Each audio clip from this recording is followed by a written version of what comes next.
සීතාවක රාජසිංහ රජතුමාට අග්ගලා කන්න කැමැත්තක් ඇති වෙනවා. ඉතින් තමන්ගේ රාජධානියේ එක්තරා ප්‍රදේශයකින් රජුරවණ්ඩ ඊටාම රසවත් ප්‍රණීත අග්ගලා හම්බ වෙනවා. කාන්තාවක් තමයි මේ අග්ගලා රජුරවණ්ඩ පිළිගැන්වෙව්වයි කියලා සඳහන් වෙන්නේ අපේ ජනවහරේ. මේ අග්ගලා බොහොම රසවත්.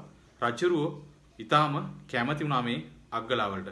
නමුත් මේ අග්ගලා කිව්වම අපිට එකපාරට ඔළුවට එන්නේ සුදු පාට අපේ රසවත් සාම්ප්‍රදායික ආහාරය.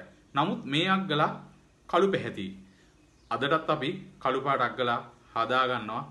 ඒ අපේ ඉතුරු වෙන බත් වේලලා කොටල් හදන අග්ගලා කළු පාටයි.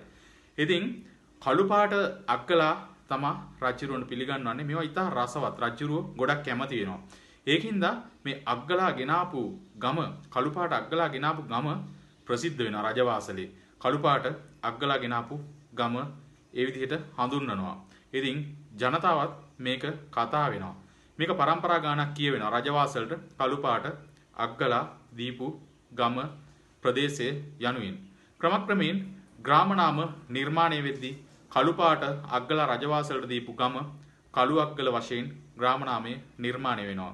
වර්තමාන අවිස්සාවෙල්ල මාර්ගයේ පිහිටි ග්‍රාමයක් තමයි කළු අග්ගල කියන්නේ. එහෙම තමයි මේ කළු අග්ගල කියන ග්‍රාම නාමය හැදිලා තියෙන්නේ. ඉතින් මෙන්න මේ වගේ ජනප්‍රවාද වටිනා කියන ජනශ්‍රුති දැන කියා ගන්න නම් දිවයිනේ ජනශ්‍රුති ගැන කතා කරන ප්‍රමුඛතම YouTube channel එක subscribe කරලා තියාගන්න. අපේ Facebook page එකත් follow කරන්න, like කරන්න, share කරන්න. තව කෙනෙකුට මේවා දැක බලා ගන්න.